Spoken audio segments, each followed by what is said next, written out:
بسم الله الرحمن الرحيم. ازيكم عاملين ايه؟ كل سنه وانتم طيبين يا متابعين يا حلوين يا غاليين. النهارده هنعمل حاجه كده من نواعم العيد، حاجه حلوه جدا طعمها وريحتها في منتهى الجمال. هنعمل مع بعض المحوجه المقرمشه، محوجه مخربشه، محوجه كده مسكره، محوجه كده بتدوب في البق. حاجه حلوه جدا جدا من نواعم العيد. يلا عليها جنب كوبايه الشاي على لبن. عمايلها سهله وبسيطه جدا، ولا تحتاجي ان انت تجيبي عجان ولا تجيبي مكنه ولا تجيبي قمه ولا تجيبي كيس حلواني، ولا هتكلفي نفسك ولا هتستخدمي اي حاجه من دول خالص. ومفيش اسهل ولا ابسط منها. ده جميله جدا طعمها وريحتها في منتهى الجمال. يلا شجعيني باللايك والاشتراك وتعالي كده حلو منك وتاخدي جوله بسيطه في قناه المتواضع.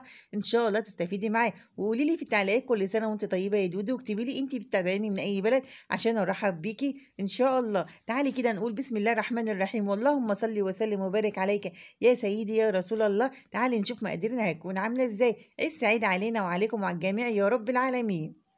اول حاجه كده انا معايا هنا بتكون في بوله ناشفه، واهم حاجه في ان انت تيجي تعملي نواعم العيد لازم تكون البوله اللي انت هتعملي فيها او البلاستيكيه اللي انت هتعجني فيها لازم تكون ناشفه. اذا كنت هتعملي حاجه فيها بيض او غير بيض برضك لازم تكون ناشفه، وخصوصا لو كانت فيها البيض ده طبعا لما تيجي تعملي بسكوت او بوتفور. هنضيف هنا كيلو دقيق متعدد الاغراض او اي نوع دقيق موجود ومتوفر عندك. واول ما تضيفي الدقيق وحطي عليهم رشه صغيره كده من الملح. وبعد كده هضيف هنا معلقتين كبار من السمسم الابيض. المحوجه بتاخد سمسم ابيض، ما بتاخدش سمسم محمص. حلو الكلام، كلام جميل. خليكي معايا واحده واحده وان شاء الله تعمليها احسن مني واحسن من بتاعه بره.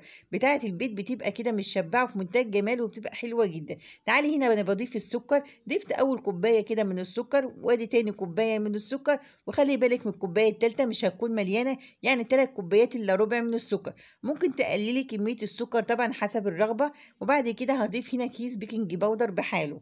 حلو الكلام، حلو الكلام. صلوا على النبي في التعليقات كده واكتبي لي كده تعليق كده حلو منك.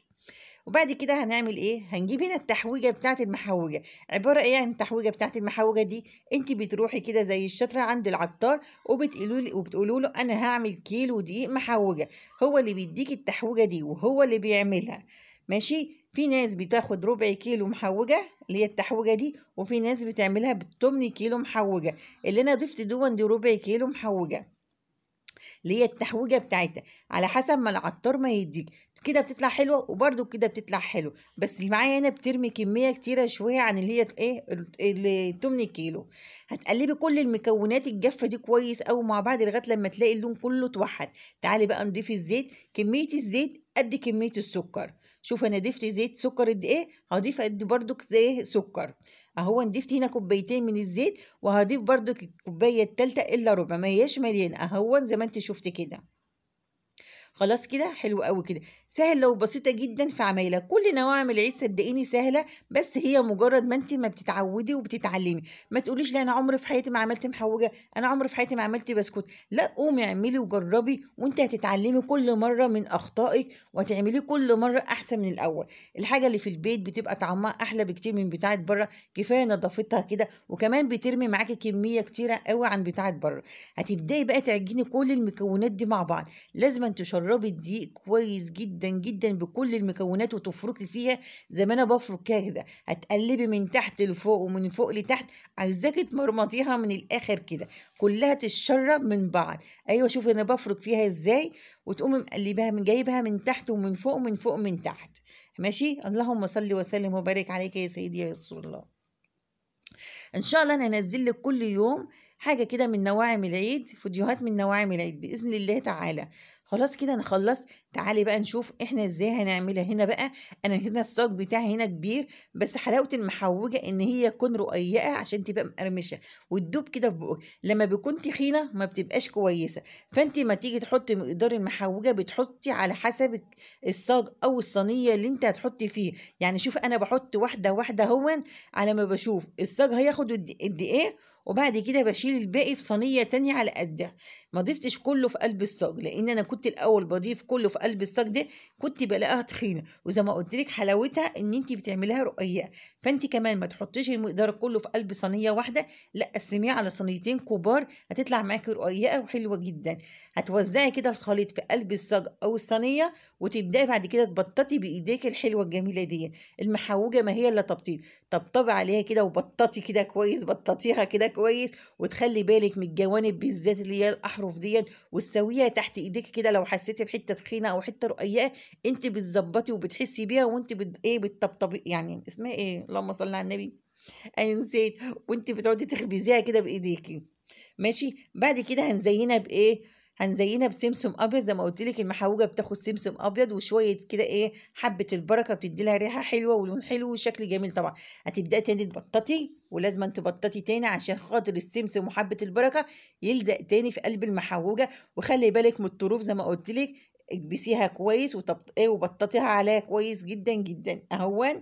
زي ما انت شايفه كده، هي بتاخد بتاع حوالي 10 دقايق تبطيط كده، وتظبطيها تحت ايديكي زي ما انا قلت لك. يعني لو حسيتي حته تخينه حته رقيقه بتبداي انت تظبطيها، وبتحسي بملمسها تحت ايديك وانت ايه بتخبزيها زي ما انت شايفه كده. تعالي بقى هنا اهم حاجه، المحوجه لازم تتقطع قبل ما تدخل الفرن. ايوه زي الجلاش لما احنا بنقطعه قبل ما يدخل الفرن، لان انت لو جيتي ولازم تتقطع بردك اول ما بتخرج من الفرن. يعني انت بتقطعيها اول قبل ما بتدخل الفرن، وبتعيدي على التقطيعه تاني بعد ما بتخرج من الفرن. ركزتي في الحته دي؟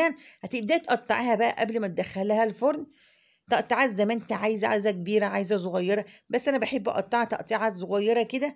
اللقمه تتاكل على مرتين، تاكل القطمه والتانيه هوب وخلاص. كده تبقى حلوه قوي قوي قوي. قطعتها هي اول ما وبعد كده انا دخلتها هنا بقى خلاص الفرن، وكده طلعت معايا شايفه عامله ازاي. وعدت على التقطيعات تاني. بتدخلها الفرن ازاي؟ بيكون فرن سخن على الرف الاوسط، درجه حرارته 180. الصاج بتاعي كبير، اخد مني ساعه.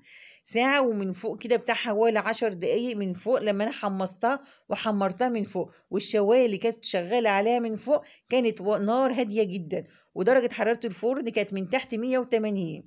اهو بدأت اولع عليها الشواية كده من فوق 10 دقايق عشان احمرها واحمصها معايا عشان تاخد لون حلو زي ما انت شايفة كده. وفي نفس الوقت ما بخليش السمسم يغمق معاك، هي كلها التكة والحركة بتاعتها كلها هي في التسوية بتاعتها. لو انت الصاج بتاعك اصغر مني طبعا بتاخد مدة تسوية اقل مني، بس انا بسويها على الرف الاوسط على درجة حرارة 180. الصاج دي بياخد مني ساعة وكمان 10 دقايق. حلوة جدا جدا وطعمها حلو، وما تطلعش من الصاج الا لما بتبرد خالص وبتبقى مقرمشة وزي السكر.